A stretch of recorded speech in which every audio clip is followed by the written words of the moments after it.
മർക്കോസ് 14-ാം അധ്യായം. യേശുവിനെ വധിക്കാൻ ആലോചന. പെസഹായ്ക്കും പുളിപ്പില്ലാത്ത അപ്പത്തിന്റെ തിരുനാളിനും 2 ദിവസമേ ഉണ്ടായിരുന്നുള്ളൂ. യേശുവിനെ ചതിവിൽ പിടികൂടി വധിക്കേണ്ടത് എങ്ങനെയെന്ന് പ്രധാന പുരോഹിതന്മാരും നിയമജ്ഞരും ആലോചിച്ചുകൊണ്ടിരുന്നു. അവർ പറഞ്ഞു, തിരുനാളിൽ വേണ്ട, ജനങ്ങൾ ബഹളമുണ്ടാക്കും. ബഥാനിയായിലെ തൈലാഭിഷേകം. അവൻ ബഥാനിയായിൽ കുഷ്ഠരോഗിയായ ശിമയോന്റെ വീട്ടിൽ ഭക്ഷണത്തിനിരിക്കവേ ഒരു വെൺകൽ ഭരണി നിറയെ വിലയേറിയ ശുദ്ധ നാർദിൻ സുഗന്ധ തൈലവുമായി ഒരു സ്ത്രീ അവിടെ വന്നു. അവൾ ഭരണി തുറന്ന് അത് അവന്റെ ശിരസിൽ ഒഴിച്ചു. അവിടെയുണ്ടായിരുന്ന ചിലർ അമർഷത്തോടെ പരസ്പരം പറഞ്ഞു, ഈ തൈലം പാഴാക്കിക്കളഞ്ഞത് എന്തിന്?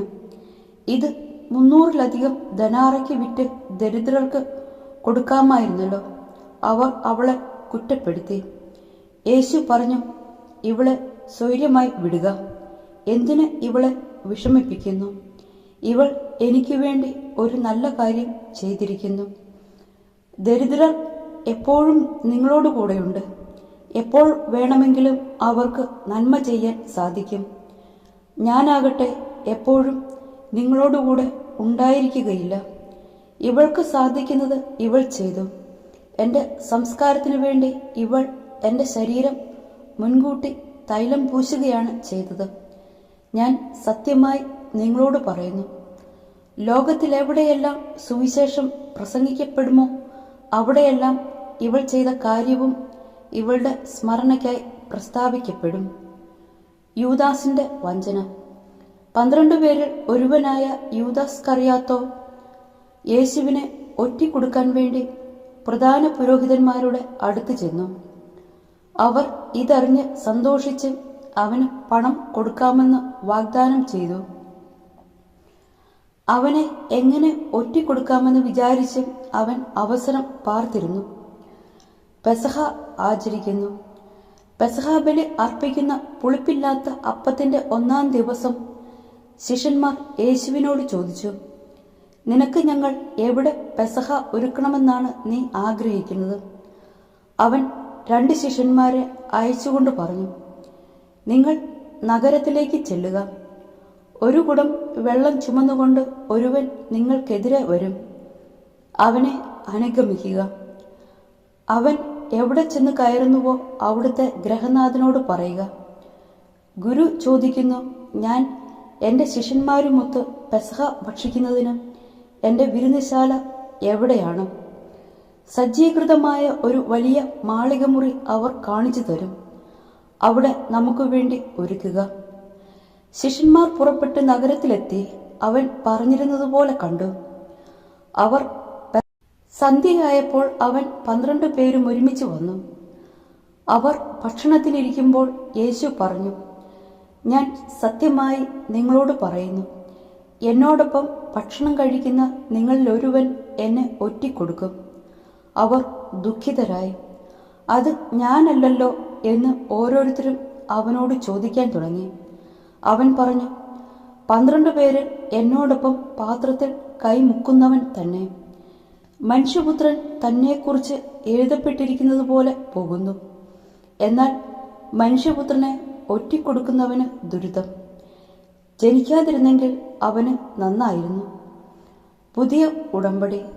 അവർ ഭക്ഷിച്ചുകൊണ്ടിരുന്നപ്പോൾ യേശു അപ്പമെടുത്ത് ആശീർവദിച്ച് മുറിച്ച് അവർക്ക് നൽകിക്കൊണ്ട് അരുളി ചെയ്തു, ഇത് സ്വീകരിക്കുവിൻ, ഇത് എൻ്റെ ശരീരമാണ്. അനന്തരം പാനപാത്രം എടുത്ത് കൃതജ്ഞതാ സ്തോത്രം ചെയ്ത് അവർക്ക് നൽകി.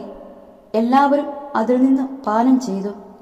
അവൻ അവരോട് അരുളി ചെയ്തു, ഇത് അനേകർക്കു വേണ്ടി ചിന്തപ്പെടുന്നതും ഉടമ്പടിയുടേതുമായ എൻ്റെ രക്തമാണ്.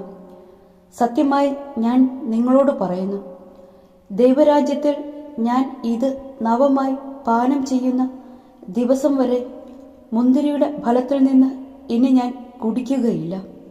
സ്തോത്രഗീതം ആലപിച്ചതിന് ശേഷം അവർ ഒലിവുമലയിലേക്ക് പോയി. പത്രോസ് ഗുരുവിനെ നിഷേധിക്കും. യേശു അവരോട് പറഞ്ഞു, നിങ്ങൾക്കെല്ലാവർക്കും ഇടർച്ചയുണ്ടാകും.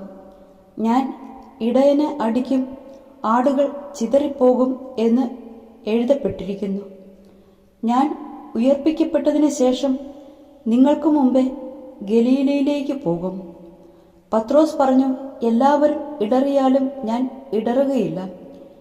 യേശു അവനോട് പറഞ്ഞു, സത്യമായി ഞാൻ നിന്നോട് പറയുന്നു, ഇന്ന് ഈ രാത്രിയിൽ തന്നെ കോഴി 2 പ്രാവശ്യം കൂവുന്നതിന് മുമ്പ് നീ എന്നെ 3 പ്രാവശ്യം നിഷേധിച്ചു പറയും. അവൻ തറപ്പിച്ചു പറഞ്ഞു, നിന്നോടുകൂടെ മരിക്കേണ്ടി വന്നാലും ഞാൻ നിന്നെ നിഷേധിക്കുകയില്ല. അങ്ങനെ തന്നെ എല്ലാവരും പറഞ്ഞു. ഗത്സമനിയിൽ പ്രാർത്ഥിക്കുന്നു. അവർ ഗത്സമനി എന്ന് വിളിക്കപ്പെടുന്ന സ്ഥലത്തെത്തി. അവൻ ശിഷ്യന്മാരോട് പറഞ്ഞു, ഞാൻ പ്രാർത്ഥിക്കുമ്പോൾ നിങ്ങൾ ഇവിടെ ഇരിക്കുവിൻ. അവൻ പത്രോസിനെയും യാക്കോബിനെയും യോഹന്നാനെയും കൂടെ കൊണ്ടുപോയി. പര്യാകുലനാകാനും അസ്വസ്ഥനാകാനും തുടങ്ങി. അവൻ അവരോട് പറഞ്ഞു, എൻ്റെ ആത്മാവ് മരണത്തോളം ദുഃഖിതമായിരിക്കുന്നു. നിങ്ങൾ ഇവിടെ ഉണർന്നിരിക്കുവിൻ. അവൻ അല്പദൂരം മുന്നോട്ട് ചെന്ന് നിലത്തു വീണ്, സാധ്യമെങ്കിൽ ആ മണിക്കൂർ തന്നെ കടന്നു പോകട്ടെ എന്ന് പ്രാർത്ഥിച്ചു. അവൻ പറഞ്ഞു, ആബാ പിതാവേ, എല്ലാം അങ്ങേക്ക് സാധ്യമാണ്. ഈ പാനപാത്രം എന്നിൽ നിന്ന് മാറ്റിത്തരണമേ. എന്നാൽ എൻ്റെ ഹിതമല്ല, അങ്ങയുടെ ഹിതം മാത്രം. അനന്തരം അവൻ വന്ന് അവർ ഉറങ്ങുന്നത് കണ്ട് പത്രോസിനോട് ചോദിച്ചു, ശിമയോനെ, നീ ഉറങ്ങുന്നുവോ? 1 മണിക്കൂർ ഉണർന്നിരിക്കാൻ നിനക്ക് കഴിഞ്ഞില്ലേ? പ്രലോഭനത്തിൽ അകപ്പെടാതിരിക്കാൻ ഉണർന്നിരുന്ന് പ്രാർത്ഥിക്കുവിൻ. ആത്മാവ് സന്നദ്ധമെങ്കിലും ശരീരം ബലഹീനമാണ്. അവൻ വീണ്ടും പോയി അതേ വചനം പറഞ്ഞു പ്രാർത്ഥിച്ചു. തിരിച്ചു വന്നപ്പോൾ അവർ ഉറങ്ങുന്നതാണ് കണ്ടത്. അവരുടെ കണ്ണുകൾ നിദ്രാഭാരമുള്ളവയായിരുന്നു. അവനോട് എന്ത് മറുപടി പറയണമെന്ന് അവർക്ക് അറിഞ്ഞുകൂടായിരുന്നു. അവൻ 3ാമതും വന്ന് അവരോട് പറഞ്ഞു, ഇനിയും നിങ്ങൾ ഉറങ്ങി വിശ്രമിക്കുന്നുവോ? മതി, സമയമായിരിക്കുന്നു. ഇതാ മനുഷ്യപുത്രൻ പാപികളുടെ കൈകളിൽ ഏൽപ്പിക്കപ്പെടുന്നു. എഴുന്നേൽക്കുവിൻ, നമുക്ക് പോകാം. ഇതാ എന്നെ ഒറ്റിക്കൊടുക്കുന്നവൻ അടുത്തെത്തിയിരിക്കുന്നു. യൂദാസ് ഒറ്റിക്കൊടുക്കുന്നു. അവൻ സംസാരിച്ചു കൊണ്ടിരിക്കുമ്പോൾ തന്നെ 12 പേരിൽ ഒരുവനായ യൂദാസ് അവിടെ എത്തി. അവനോടുകൂടെ പ്രധാന പുരോഹിതന്മാരുടെയും നിയമജ്ഞരുടെയും ജനപ്രമാണികളുടെയും അടുത്തുനിന്ന് വാളും വടിയുമായി ഒരു ജനക്കൂട്ടവും വന്നിരുന്നു. ഒറ്റുകാരൻ അവർക്ക് ഒരടയാളം നൽകിയിരുന്നു. ഞാൻ ആരെ ചുംബിക്കുന്നുവോ അവൻ തന്നെ. അവനെ പിടിച്ച് സുരക്ഷിതമായി കൊണ്ടുപോയിക്കൊള്ളുക. അവൻ യേശുവിനെ സമീപിച്ച് ഗുരോ എന്ന് വിളിച്ചുകൊണ്ട് അവനെ ഗാഢമായി ചുംബിച്ചു. അപ്പോൾ അവർ അവനെ പിടിച്ച് ബന്ധിച്ചു. സമീപത്ത് നിന്നിരുന്ന ഒരുവൻ വാൾ ഊരി പ്രധാന പുരോഹിതന്റെ സേവകനെ വെട്ടി അവന്റെ ചെവി. യേശു അവരോട് പറഞ്ഞു, കവർച്ചക്കാരനെതിരെ എന്നതുപോലെ വാളും വടിയുമായി എന്നെ ബന്ധിക്കാൻ നിങ്ങൾ വന്നിരിക്കുന്നുവോ? ഞാൻ ദിവസവും ദേവാലയത്തിൽ പഠിപ്പിച്ചുകൊണ്ട് നിങ്ങളോടുകൂടെ ഉണ്ടായിരുന്നു. നിങ്ങൾ എന്നെ പിടിച്ചില്ല. എന്നാൽ വിശുദ്ധ ലിഖിതങ്ങൾ പൂർത്തിയാകേണ്ടിയിരിക്കുന്നു. അപ്പോൾ ശിഷ്യന്മാരെല്ലാം അവനെ വിട്ട് ഓടിപ്പോയി. എന്നാൽ ഒരു യുവാവ് അവനെ അനുഗമിച്ചു.